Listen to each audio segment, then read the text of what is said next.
Welcome to Straight from the CPA's Mouth, your connection to the Heshie CPA Knowledge Center, Alberta CPAs, and business professionals. This podcast, presented by the CPA Education Foundation, features Alberta Chartered Professional Accountants and others sharing their expertise and insights on a wide range of topics. Tune in regularly for eye-opening looks on leadership, business, education, and many issues of the day, straight from the CPA's mouth. Before we begin, in honor of the 94 calls to action put forth by the Truth and Reconciliation Commission of Canada, we'd like to acknowledge that CPA Education Foundation offices are situated on the traditional Treaty 6 and Treaty 7 territories. The Foundation acknowledges that we reside on traditional and ancestral territories of many Indigenous, First Nations, Métis, and Inuit peoples. Their histories and culture influence our community to this day. The CPA Education Foundation is committed to helping build a province where Indigenous peoples and their voices and experiences are heard, valued, respected, and celebrated. Welcome back to another episode of Straight from the CPA's Mouth. My name is Nikay Fabi with the CPA Education Foundation, the charitable arm of the CPA profession in Alberta, and I'll be your host for this episode. November marks the start of Financial Literacy Month, a time when private, public, and nonprofit organizations across Canada are encouraged to share resources that empower Canadians to understand their finances. According to a global financial literacy survey conducted by the Program for International Student Assessment, Canadian youth are among the best in the world when it comes to financial literacy. Results showed that 15-year-old Canadian students who talk about money with their parents scored the highest among their peers in the testing. This confirms that our behaviors in adulthood are often shaped during our childhood. So, as parents, guardians, or mentors, how do we teach children the basics of money management so they can build healthy financial futures? Joining me today via Zoom is Robin Taub CPA CA. Robin holds a Bachelor of Commerce with high distinction from the Rotman School of Management at the University of Toronto and has held professional positions in both audit and taxation at two of Canada's largest accounting firms. More recently, Robin is a professional speaker and author of the Wisest Investment, teaching your kids to be responsible, independent, and money smart for life. Let's hear Robin's thoughts on teaching our children about money straight from the CPA's mouth. Robin, thank you so much for joining me today. Thank you for having me, Nikay. So I do feel like we have a lot to discuss, and I'm very excited to be chatting with you. So I guess I wanted to ask, you have experience at accounting firms, some of Canada's top accounting firms. You have experience at Citibank. So what was the motivation behind the Wisest Investment? Why did you decide to write a book? The true driving factor behind the book was to help other parents do what I was able to do for my own kids. And that is to teach them about money and help them become responsible, independent, money smart young adults. And as a CPA CA by background and having worked in accounting and finance and business my entire career, I felt really well equipped to do that. But I know that for a lot of parents, this is a really challenging, difficult subject. Mm-hmm. And, studies have shown that parents have tried to teach their kids about money, but many don't feel they've been successful and they don't always know what information they need. So I felt like a book like this could really help other parents when it comes to this really important issue. Absolutely. As I mentioned earlier, parents who talk to their children about money seem to test, higher on financial literacy acumen. Mm-hmm. So what do you think the importance of talking to your children about money is? I saw that article too, by the way. It was in the Calgary Herald, the one that you're referring to with that study. And mm-hmm. I thought that was great because it really reinforces my whole philosophy, which is that, parents have this really crucial and important role to play when it comes to teaching their kids. And the reasons why is that if we don't teach our kids about money, and I'll say we meaning parents, but it might be grandparents as well, or other family members, older siblings, our kids will be lacking a basic life skill. Financial literacy is a basic life skill, and that could lead to financial struggles down the road when the stakes are higher. And if we don't teach our kids about money, they may suffer from money stress. And the research shows that money is the largest source of stress, more than work or relationships or health. And in fact, money stress can lead to health issues, physical and mental health issues like anxiety and depression, even heart disease and high blood pressure.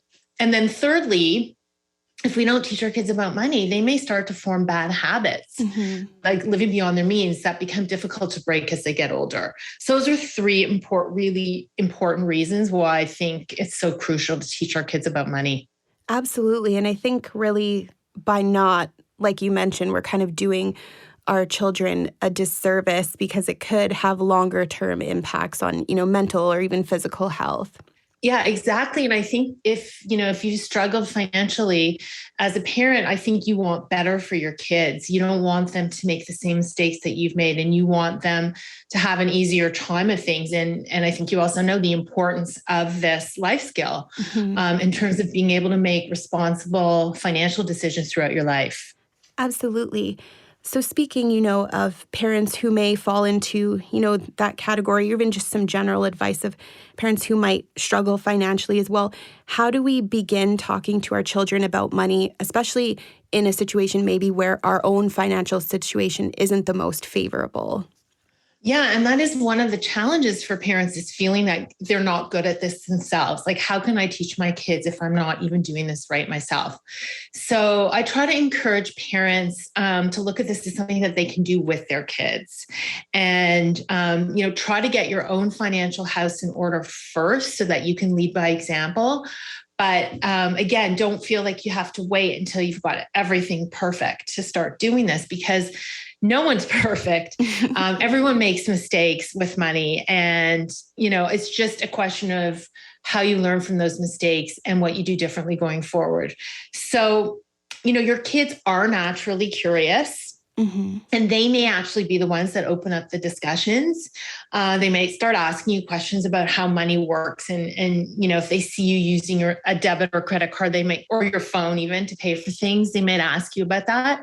Or they may ask for something that they've seen an ad for that their friends have. So just those little openings are ways that you can begin the conversation with them.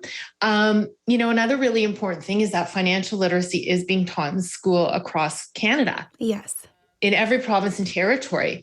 So you can ask your kids what they're learning about money in school as well, and try to integrate some of those conversations or build on those. Absolutely. Yeah. So those are, just a few ways that you can find an in to start having these conversations. That's great. And one thing you mentioned was the importance of kind of having your own house in order. So are there certain tips you could give parents to have these conversations? What type of things should they be aware of and mindful of in order to get their house in order to speak to their children? Right. So I actually, in the book, The Wisest Investment, I talk about these 11 healthy habits of financial management. Okay. And they're general rules or guidelines that parents can follow to get their own financial house in order. So examples would be, knowing where you stand financially. So preparing your net worth and your budget, your cash flow on a regular basis, and reviewing it. Another habit would be the importance of living within your means and paying yourself first. And another example would be the importance of having a financial safety net. So that would be an emergency fund and adequate insurance as well. So those are just a few examples, but there are, I think I just listed 4. So there's an additional 7 in the book, and they all hit different areas of personal finance, but they're all equally important. And these are things that you can also talk to your kids about. So, some parents are afraid they're going to get these uncomfortable questions when they start talking to their kids about money, like, are we rich, or how much money do you make, or how much is our mortgage, right? And that's another barrier why parents avoid the topic. But these healthy habits can be used as general principles so that you can have an open and honest conversation with your kids without getting into some of the specific numbers that you may feel they're either too young or too immature. Or it's just not age appropriate for them to know yet. Mm-hmm. So as a parent yourself, do you have any stories that you would like to share about how you started talking to your kids about money? So for me, like my kids are now 24 and 26. So when I think back, it's hard for me to remember when I started because I feel like it was always part of the conversation in our house. Mm-hmm. My husband is also a CPA, CA by training. And so finance and business and that kind of stuff was never something that was a taboo topic in our house. It was something that we did talk about. So I do remember my kids had piggy banks like most young kids do.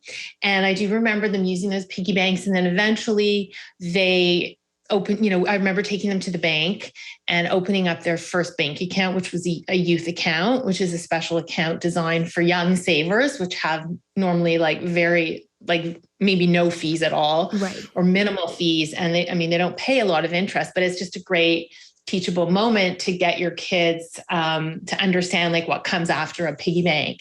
So I remember doing that with my kids. And, I also remember them taking some coins to school on Fridays because they used to collect money for charity in their classroom. So I remember talking to them about what that was all about and sharing with those who are less fortunate than us. So, lots of little things. And then as they got older, of course, we got into things like getting a job for the summer and budgeting for university and all that stuff. But like, it is a long time ago when I think about my kids. When you asked me that, I was like, how did I start it off with them? But it's like, I think it was just something we always talked about. Right. No, that's great. So I do want to talk a little bit more about your book, The Wisest Investment. Your book mentions, the 5 pillars of money. So what are they and how do you explain them to children? Right. So I tried to come up with a framework or a structure to help parents figure out what to talk about at the different ages and stages of their kids' lives. So what I came up with was what I call the 5 pillars of money, and they are earn, save, spend, share, and invest. So those are the 5 pillars. And then there are 4 stages of childhood that I've identified as young kids, 5 to 8, preteens, 9 to 12, teenagers, 13 to, let's say, 17, 18, and then emerging adults, 18 plus. So what I've tried to do in the book is I've created a chapter for each of those 4 stages: young kids, preteens, teens, and emerging adults. And within each chapter, I talk about the 5 pillars of money. Again, earn, save, spend, share, and invest.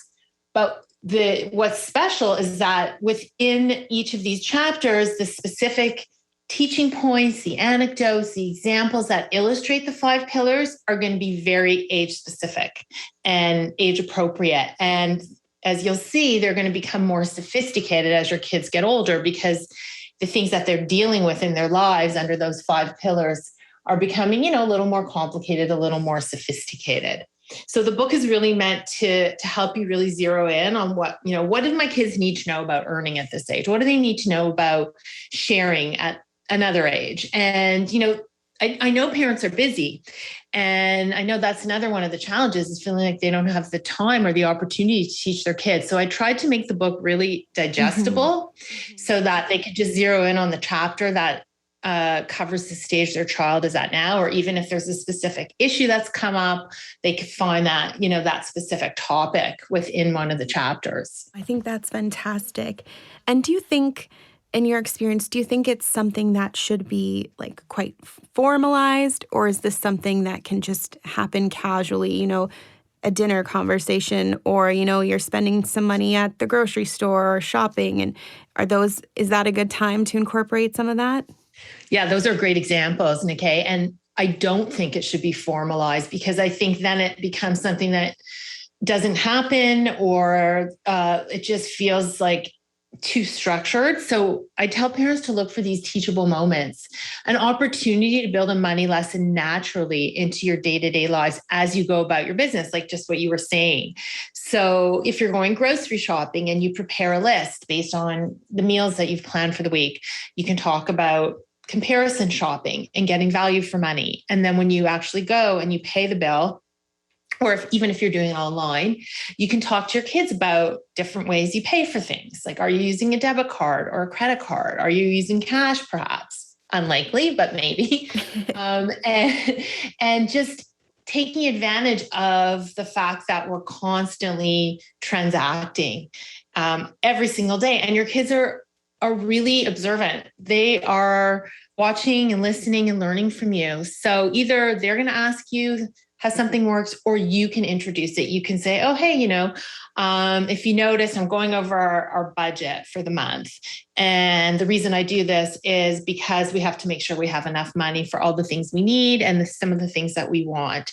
And, depending again on your child's age, you could get into some of the line items on your budget, or it could be just something as simple as them seeing you use your phone when you drive through to get coffee. Mm-hmm. And they're like, how are you paying on your phone? So just whatever it happens to be, they are going to crop up everywhere. So you don't need to carve out like formal structured sit down time. Okay, that's really good to know. So I did just want to quickly revisit those different categories you've identified in your book, The Wisest Investment. So when should we begin talking to our children about money? How early is too early? Is there such a thing? It depends on your kid, and you're going to know your kid best. Some kids are really precocious and curious, and they're going to be ready at maybe even 3. But I think in general, most kids are ready around the age of 5. And that coincides with when they start preschool. They're around other children and they see what other kids have and do. And they're just, out in the world a little bit more. So there's never a too early. I would say as soon as your kid starts asking about it, they're ready, but maybe not to wait too much longer after they're 5, because the earlier you start, the earlier you can lay that foundation and start teaching them about earn, save, spend, share, and invest, 5 pillars. And then you just continue to build on that as your kids get older. That's fantastic. I don't want to give too much away because obviously we want to encourage people to read your book. But what types of conversations are appropriate at different ages? Can you give us just an example of, one age category and then kind of walk us through a couple of those 5 pillars? Yeah, sure. I mean, I think like the best example, my go-to example for young kids is, let's say you use a multi-slotted piggy bank.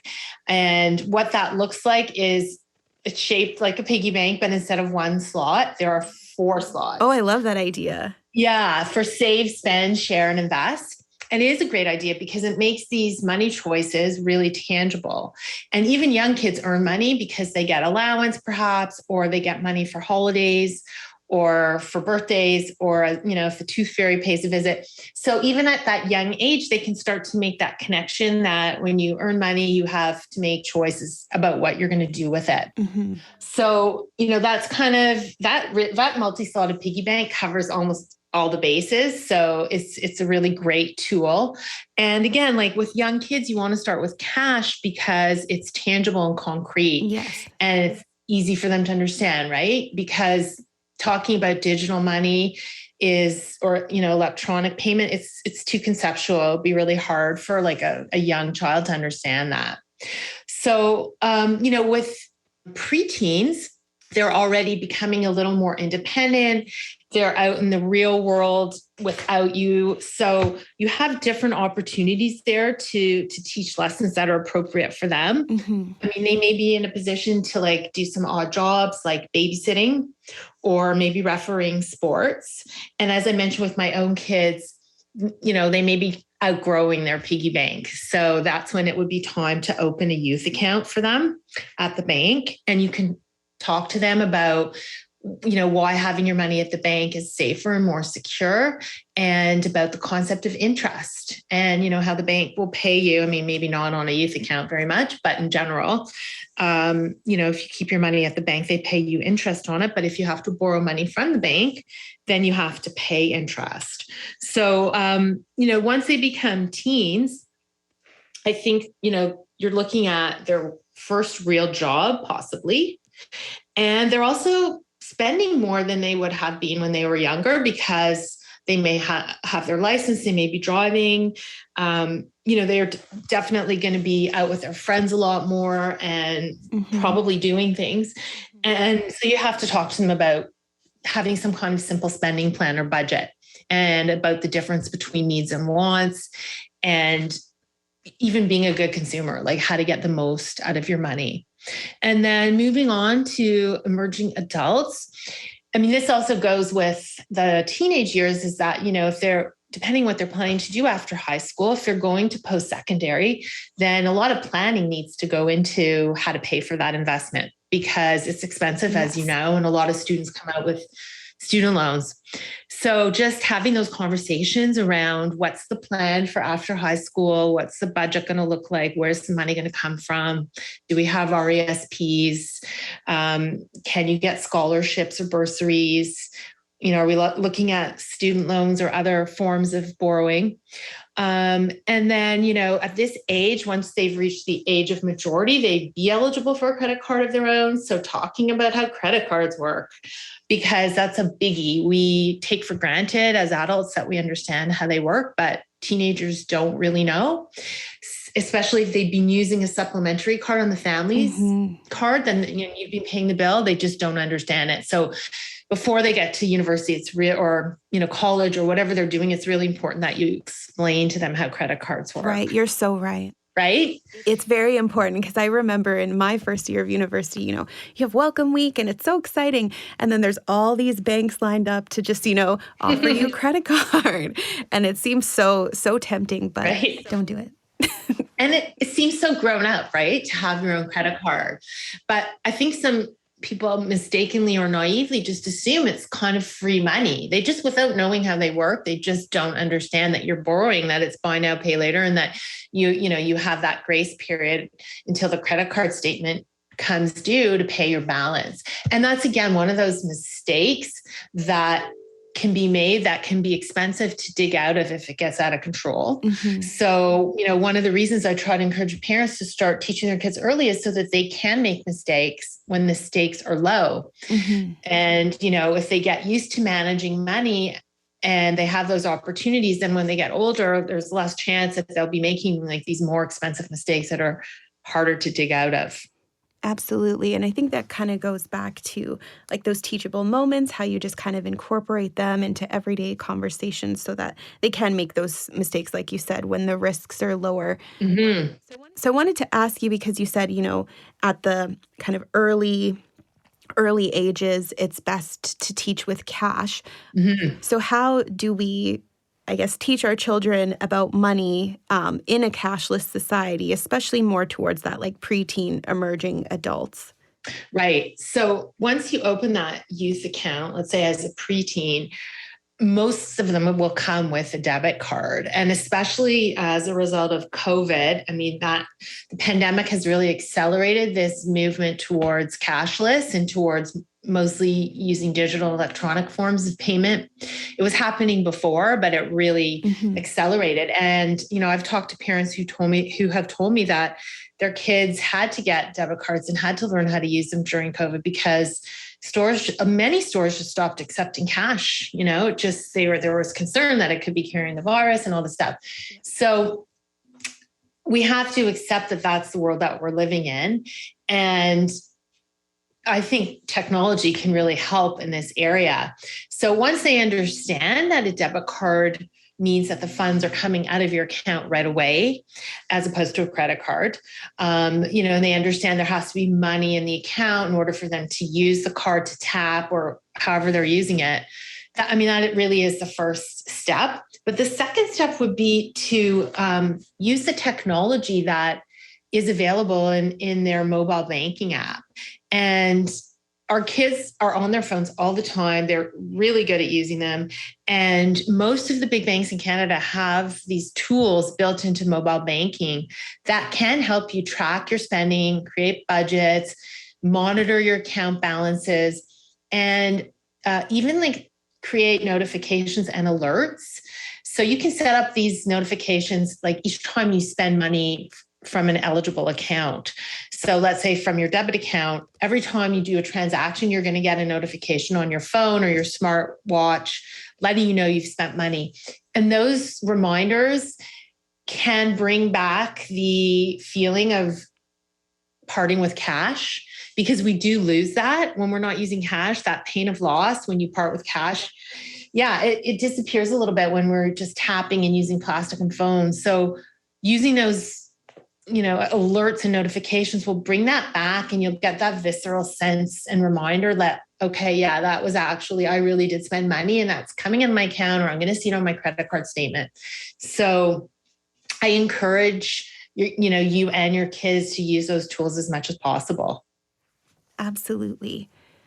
Well, I think that's a really good place to end things for part one. I appreciate you taking the time to share your expertise. I'm sure many of our listeners have found your advice invaluable. In 2 weeks, Robin will be joining us again for part 2 of our financial literacy series, where we'll discuss building a budget and reaching financial milestones. So thank you so much, Robin. Thank you for having me again, Nikki. Thanks. Thank you for tuning in to another episode of Straight from the CPA's Mouth. This episode featured Robin Taub CPA CA, professional speaker and author of The Wisest Investment, teaching your kids to be responsible, independent, and money smart for life. Don't forget to subscribe to the Straight from the CPA's Mouth mailing list for exclusive content. If you like what you're hearing, have ideas for future episodes, or have any feedback you'd like to share, email us at knowledgecenter@cpaalberta.ca or leave us a comment on social media. Thank you for listening to today's episode.